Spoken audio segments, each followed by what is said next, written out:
Good morning students. मैं doctor सुधा मित्तल। बच्चों अपन ने पिछले वीडियो में अध्ययन किया था कोश प्रवाह के बारे में, जाना कि उसकी पहचान कैसे होती है और कोश प्रवाह और आय विवरण में अंतर और कोश प्रवाह और बैलेंस शीट में क्या अंतर होता है। आज अपन अब अध्ययन करेंगे, अपन देखेंगे कि कोश प्रवाह कब होता है, यानी कि किसी भी लेन देन से कोश प्रवाह कब होता है और कब कोश प्रवाह नहीं होता है, इसके बारे में हम अध्ययन करेंगे। जिन लेन देनों के फलस्वरूप विद्यमान कार्यशील पूंजी में कमी या वृद्धि होती है, उनके कारण कोश प्रवाह होता है। ऐसे लेन देनों के उदाहरण निम्न प्रकार से हैं, जैसे यदि लेन देन का प्रभाव एक चालू संपत्ति वाले खाते तथा एक गैर चालू संपत्ति वाले खाते पर पड़ता हो, जैसे नगद भुगतान करके फर्नीचर क्रय करने पर फर्नीचर अकाउंट यानी फर्नीचर खाता जो कि गैर चालू संपत्ति है, उसमें डेबिट तथा रोकड़ खाता चालू संपत्ति क्रेडिट होगा। इससे कोशों का जो बहिर्वाह या जो प्रवाह है या जो उसका उपयोग होगा, क्योंकि इस लेन देन के फलस्वरूप नगद में कमी होगी, जिसके परिणाम स्वरूप कार्यशील पूंजी में कमी होगी। तो इस तरह से जो कोश प्रवाह है वो इससे प्रभावित होगा। यदि लेन देन का प्रभाव एक चालू संपत्ति वाले खाते तथा एक गैर चालू दायित्व वाले खाते पर पड़ता हो, जैसे कंपनी द्वारा रोकड़ के बदले ऋण पत्र जारी करने पर रोकड़ खाता यानी कि चालू संपत्ति खाता डेबिट तथा ऋण खाता गैर चालू दायित्व खाता क्रेडिट होगा, तो परिणाम स्वरूप कार्यशील पूंजी में वृद्धि होगी।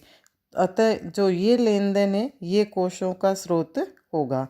इसी प्रकार नगद के बदले अंश पूंजी जारी करने पर या ऋण लेने पर कोशों का जो प्रवाह है वो होगा, तथा इसके विपरीत अधिमान अंशों के शोधन या ऋण के पुनः भुगतान से कोशों का बहिर्वाह यानी प्रवाह होगा।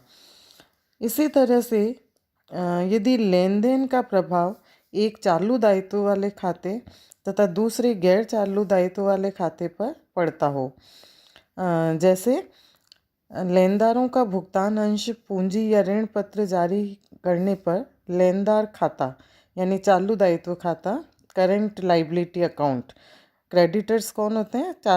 चालू दायित्व, तो वो डेबिट तथा अंश पूंजी या ऋण पत्र खाता गैर चालू दायित्व खाता वो क्रेडिट होगा।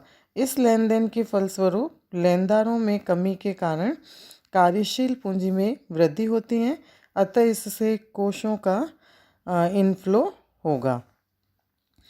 यदि लेन देन का प्रभाव एक चालू दायित्व वाले खाते तथा एक गैर चालू संपत्ति वाले खाते पर पड़ता हो, जैसे फर्नीचर उधार क्रय करने पर फर्नीचर खाता जो कि नॉन करेंट एसेट अकाउंट होता है डेबिट होगा ये उसमें, तथा लेनदार खाता यानी चालू दायित्व खाता क्रेडिट होगा।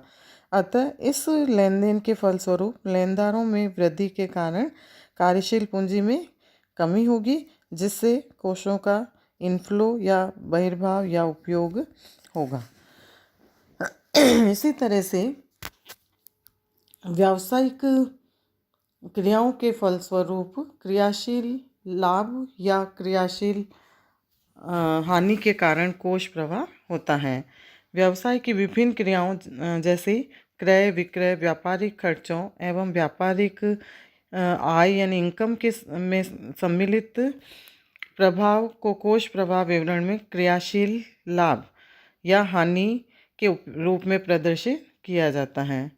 क्रियाशील लाभ की गणना हेतु गैर व्यापारिक खर्चों एवं गैर व्यापारिक आयों का समायोजन कर लिया जाता है, और क्रियाशील लाभों की गणना विधि का जो है इसको कैसे गणना की जाती है, इनकी कई विधियां हैं जिसको अपन आगे पढ़ेंगे।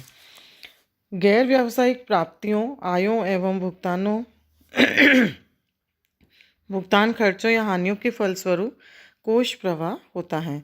यदि गैर व्यावसायिक प्राप्तियां इनकम या एक्सपेंसेस या भुगतान खर्चे या हानियां इस प्रकार की हैं कि उनके परिणाम स्वरूप करेंट एसेट और करेंट लाइबिलिटीज़ प्रभावित होते हैं, तो ऐसे व्यवहारों के फलस्वरूप जो फंड फ्लो है वो होता है।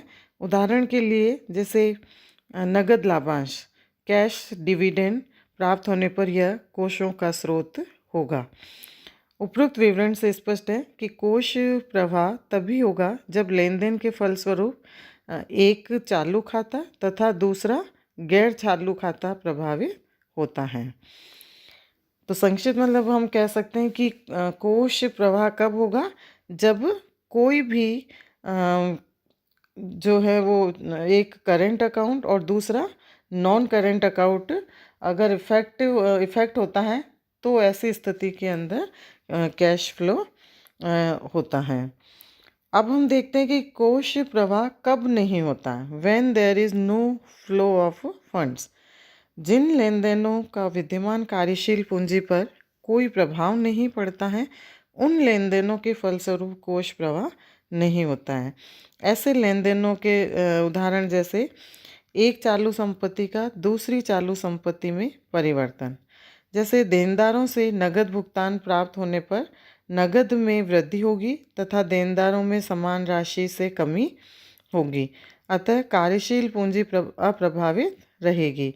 तो इसी प्रकार देनदारों से जो प्राप्य विपत्र हैं, रिसीवेबल बिल प्राप्त होने पर या प्राप्य विपत्र का नगद भुगतान मिलने पर कार्यशील पूंजी प्रभावित नहीं होगी, यानी अप्रभावित रहेगी, अतः कोष प्रवाह पर कोई प्रभाव नहीं पड़ेगा। इसी तरह से एक चालू दायित्व का चालू संपत्ति से भुगतान होने पर, जैसे देय विपत्र का नगद भुगतान करने पर देय विपत्र की राशि में कमी होगी तथा नगद की राशि में भी समान कमी होगी, अतः कार्यशील पूंजी अप्रभावित रहेगी। इसी प्रकार लेनदारों को भुगतान, अल्पकालीन ऋणों के पुनः भुगतान, प्राप्य विपत्रों के बेचान आदि से भी कार्यशील पूंजी प्रभावित नहीं होती हैं या कार्यशील पूंजी अप्रभावित रहती हैं। तो इसमें किसी तरह का कोष प्रवाह प्रभावित नहीं होता है। एक चालू दायित्व का दूसरे चालू दायित्व में परिवर्तन होने पर, जैसे लेनदारों को देय विपत्र जारी करने पर या देय विपत्र का अनादर होने पर या लेनदारों को अल्पकालीन ऋण में परिवर्तित करने पर दोनों चालू दायित्व खाते समान राशि से प्रभावित होंगे। इन व्यवहारों के फलस्वरूप जो चालू दायित्वों का केवल रूप परिवर्तित होता है, लेकिन चालू दायित्वों की कुल राशि एवं कार्यशील पूंजी अपरिवर्तित रहते हैं। एक गैर चालू दायित्व का दूसरे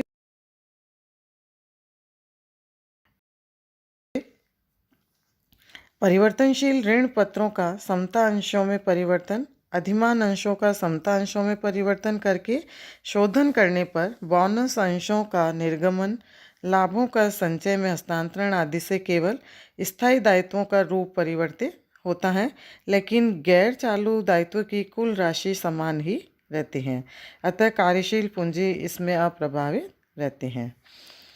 एक गैर चालू संपत्ति में परिवर्तन होने पर, जैसे भूमि के बदले फर्नीचर क्रय करने पर या विनियोगों के बदले भवन क्रय करने पर केवल स्थायी संपत्ति के रूप में परिवर्तन होगा, लेकिन कार्यशील पूंजी अप्रभावित ही रहेगी। गैर चालू संपत्ति एवं गैर चालू दायित्व के समान रूप से प्रभावित होने पर, जैसे अंश या ऋण पत्रों के बदले किसी स्थायी संपत्ति को क्रय करना, दीर्घकालीन ऋण पर स्थायी संपत्ति क्रय करना आदि से गैर चालू दायित्व एवं गैर चालू संपत्तियां समान रूप से प्रभावित होती हैं, अतः कार्यशील पूंजी अपरिवर्तित ही रहती हैं, अर्थात कोष प्रवाह नहीं होता है।